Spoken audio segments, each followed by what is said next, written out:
Hi dear students, welcome to one more session on immunology, and today we will be talking about the clonal selection theory. If you go to look onto the immunological system, you can see that our immunity is always being found to be specific.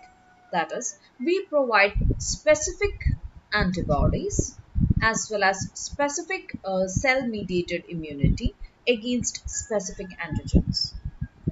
That is, the antibodies which we produce are not being found to be generally acting to against all the antigens, but we produce antibodies against specific antigens. That is, if you have a virus, if you have coronavirus, your antibody will be produced against coronavirus, but not against all the viruses. At the same time, we can see that our body also has an ability to produce antibodies against diverse range of antigens. That is, let it be different pathogens on we can produce antibodies against different pathogens, and at the same time in each pathogen there would be different antigenic molecules. Okay, and we can produce antibodies against each and every specific epitope of that particular antigen. In addition, we also have a mechanism of immunological tolerance, which helps us to distinguish between the self as well as the non-self molecules which happen to enter into our body. And fourthly, if we go to look, we also have a immunological memory, which enables us to act very fast once we get a second infection from a particular pathogen. That is, if we have already previously been infected by a pathogen and if it comes again into our body, we are able to retain the memory of the presence or exposure of that antigen previously, and we are able to act in a very fast manner because of the presence of this immunological memory. Now, these are some of the features of immunity, and quite often these features are linked to the antibody production within our body. Now, we wanted to find out an answer. What are the factors which have been responsible for these four features of the immunity? So, considering this, various early theories were being proposed to explain the diversity and the specificity of antibody production. One among them is the one which was being proposed by Paul Ehrlich in 1900, and he proposed the side chain theory of antibody production. And according to this, certain cells exhibit on their surface various side chains, or that means membrane-bound antibodies. And these membrane-bound antibodies were capable to interact with different antigens. And he cited that when an antigen is being present, it binds specifically to a matching chain, and then the cell will stop producing all other side chains and start to produce the molecule or the membrane bound antibody which is being specific to that particular antigen. So you can just have a look onto this. So if you have according to his theory, if you have a particular cell which is producing antibodies or side chains, that's what he had mentioned. Every cell had the capability of producing different type of side chains, and when one particular antigen comes and bind onto one particular side chain, uh, this cell will stop producing all other matching side chains, but it will overproduce a side chain which is being found to be specific to the antigen which has come. So this was Paul Ehrlich's side chain hypothesis for antibody formation, but it was not that much satisfactory. So in 1955, then Niels Jern, he put forward another hypothesis, and according to this, there are a vast array of soluble antibodies in the serum. That is, even when we are even before getting exposed to an antigen, we do have certain soluble proteins within our serum. That's what he told. And when an antigen happens to enter into our body, what happens? That particular type of uh, antibody or serum protein which was been involved gets selected and it binds with the antigen. That was the case of Niels germ. But all these features of immunology, of immunity, as I mentioned earlier, was not being correctly explained by this hypothesis also. Further on in 1957, David W. Talmage, he hypothesized that antigen binds to antibodies on the surface of antibody producing cells, and only those cells are selected for multiplication who synthesize the product has affinity for the antigen. Now, this was similar to the Paul Ehrlich theory, but the difference was that every cell was in Paul Ehrlich's theory. Every cell had the ability to produce different types of side chains, but in the case of Talmage, he says that this one cell could produce only one type of antibody. And after the antigen binding, the cell proliferates, forming clones with identical antibodies. Now, this was also not been completely answering all the features of immunology as we had mentioned earlier. So later on, another theory came forward called the clonal selection theory, and it was mainly being proposed by Sir Frank McFarlane Burnett. He is a virologist, and he was being awarded the Nobel Prize in physiology and medicine in 1960, mainly because of this particular theory. The clonal selection theory is considered to be as the most acceptable theory, which helps us to uh, explain the four features of immunology, specifically of immunological specificity, immunological tolerance, as well as immunological memory, can be answered with the help of the clonal selection theory. Now, according to this theory, a large number of immunocompetent cells bearing a specific antibody patterns are produced during the fetal development by a process called somatic mutation against all possible antigens. And an individual immunocompetent cell expresses the membrane receptors that are specific to a distinct antigen. And you can see that this unique receptor specificity is determined before the lymphocytes is exposed to the antigen. And when the antigen binds to a specific receptor, it activates that cells and leads to a cellular proliferation to form clones synthesizing the particular antibody. Now, when I tell you this, you might find it, what is it? Is it complicated?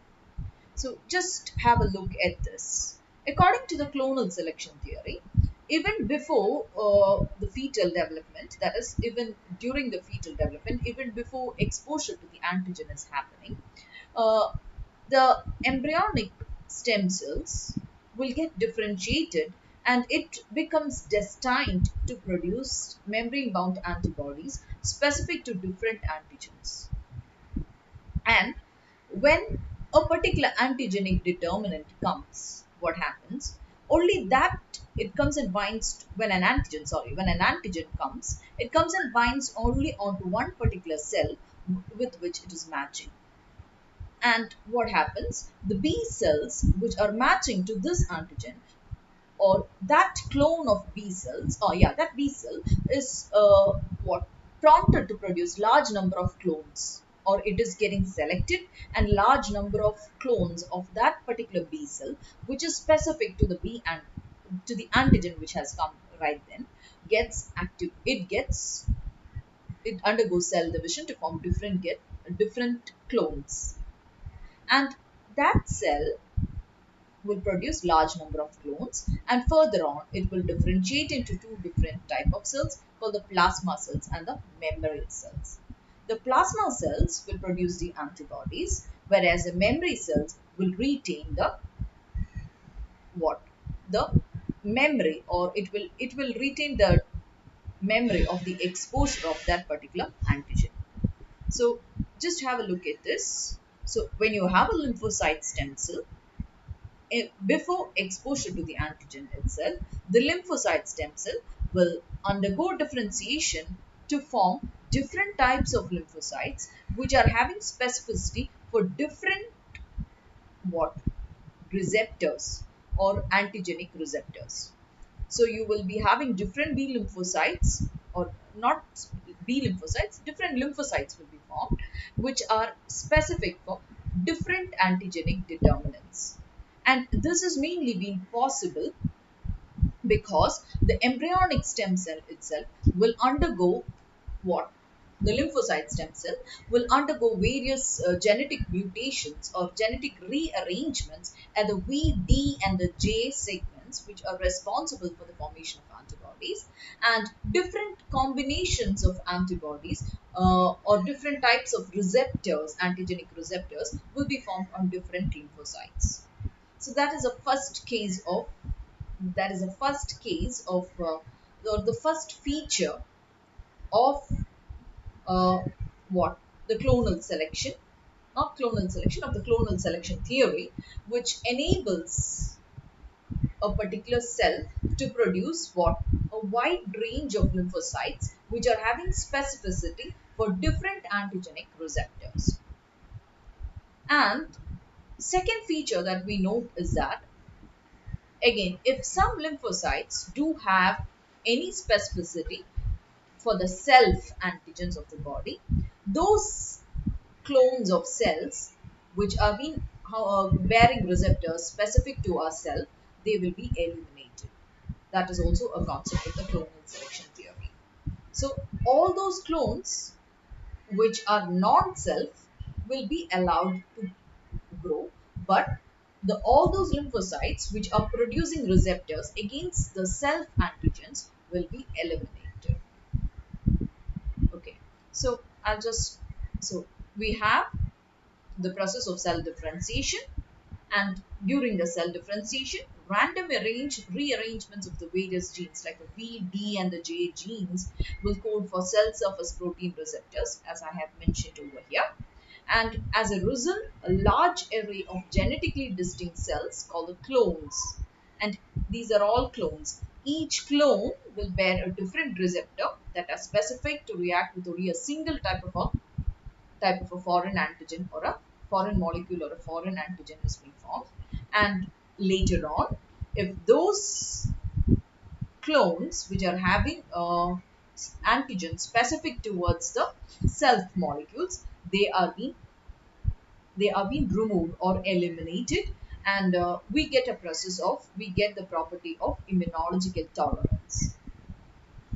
Now, then the specificity, the third point of the clonal selection theory, is mainly that the specificity of a single antigen molecule is programmed into the lymphocyte, and it is set for the life of a given clone. And so the end result is an enormous pool of mature but naive lymphocytes that are ready to further differentiate under the influence of certain organs and immune stimuli.